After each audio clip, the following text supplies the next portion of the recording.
Hey guys, Dr. Aruna Chumala from Trinergy Health, New Berlin, Wisconsin again here, founder of Trinergy Center for Integrative Psychiatry, and I practice holistic psychiatry. So the title for this video is Psychiatry Without Pills, and I'll try to share my thoughts about that in the next few minutes. So what is psychiatry without pills? For that we need to understand what is how we approach psychiatric diseases in the mainstream medicine. And I know that this is how it is practiced because I was one of those psychiatrists that did practice it this way until I learned better.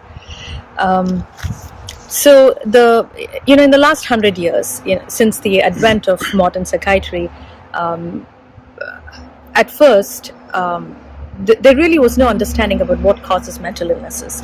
But then we had this explosion of thinking in Europe, led by Jean-Pierre, Charcot, Pierre Janet, Freud, Jung, all of these really amazing neurologists and the early psychiatrists came up with very wonderful theories of what causes mental illnesses. Most of that field of research led to psychoanalysis, different fields of thought that our early childhood experiences cause mental illnesses as adults, and that we needed to go back to the root of these diseases in the psyche and learn to overcome whatever tragedy happened to us as children.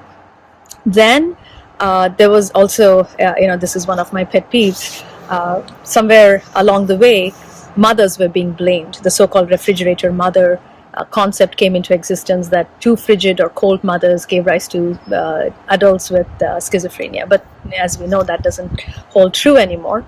And then with the advent of chlorpromazine, an antipsychotic medication in the 1950s, all of a sudden there was a new bandwagon that everyone was excited to get on. This was the advent of Psychopharmacological Era in psychiatry. And up until that point in time, unfortunately, psychiatry was not seen as a valid medical discipline. So there was a lot of stigma, not only for mental illnesses, but people who decided to become psychiatrists or mental health professionals.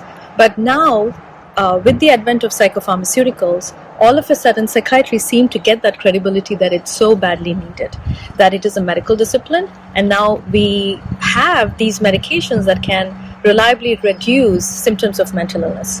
And with the advent of psychopharmaceuticals, this whole new idea that mental illness is a chemical imbalance was put forth. Now, when as part of my work, and I really don't think that there was an evil scientist somewhere out there trying to do harm to the world. That's not my idea at all. I think people were genuinely interested in easing the suffering of people with mental illnesses, and the available treatments at that point in time were not helping. But what has happened is definitely that the corruption that invariably money brings in, I think somewhere along the way we lost our way. So what has happened with this with the whole theory of chemical imbalance is that everything else became sidelined. In fact, psychotherapy and psychoanalysis took a back seat, and so much so that now psychiatrists were seen as biological physicians who didn't really need to delve into the early psychological effects on the developing child, and that all we had to do, no matter what happened in your early years, is that we had to give you a medication or a slew of medications, and voila, you would now recover. And this is actually, if you look at it, it is actually so insane now when you look back at it, because even the founder of psychoanalysis, Freud, was a neurologist and really understood the biological underpinnings, but he also understood the psychological underpinnings of mental illness. Anyway, I think I'm getting a little sidetracked. So what I want to really point out is that these interventions, these discoveries really came from a place of goodness, but we have definitely lost our way. And why I say that is because despite 50, 60, 70 years of chemical imbalance theory and so many different psychopharmaceuticals in use today, the chemical imbalance theory has never actually been proven. What I mean by that is that, let's say depression, the predominant thinking is that it's a serotonin imbalance or a norepinephrine imbalance.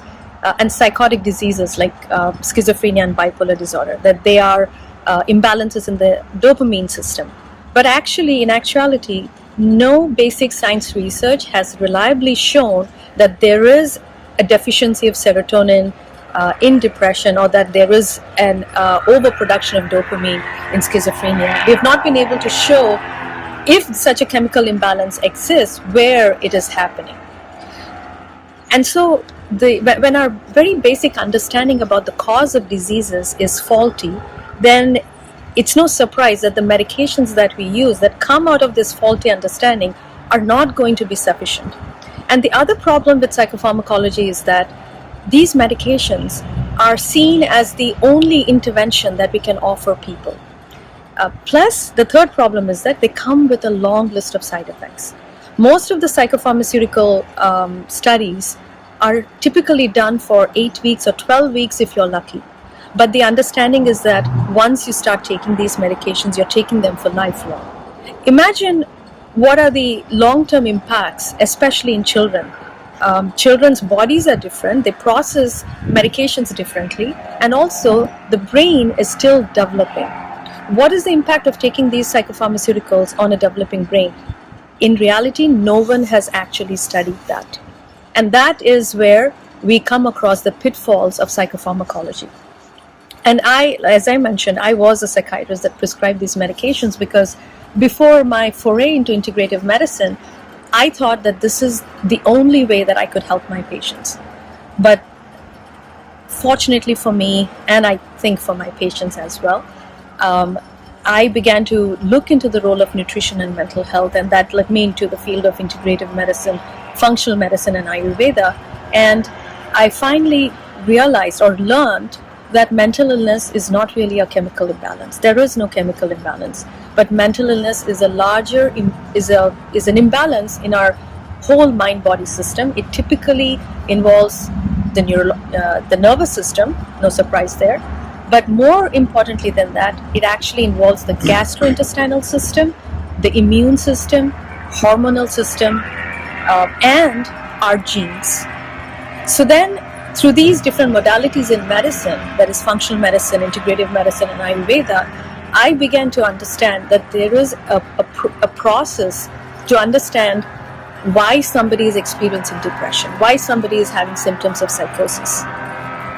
And through that process of understanding the root causes, we then have reliable interventions that can not only eradicate symptoms, but also remove these root causes. This is what psychiatry without pills is. And do I never use medications at all? In all fairness, I do. I do use psychiatric medications, especially in patients experiencing psychosis. Do I always have to use medications even in patients with psychosis?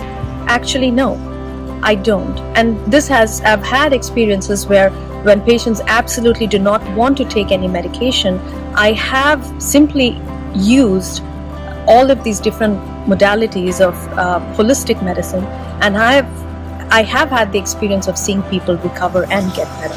So it's not one size fits all, and that's the biggest problem in today's practice of medicine, is that we have this cookie cutter approach. But medicine is more. It's not just science. It's actually more art than science.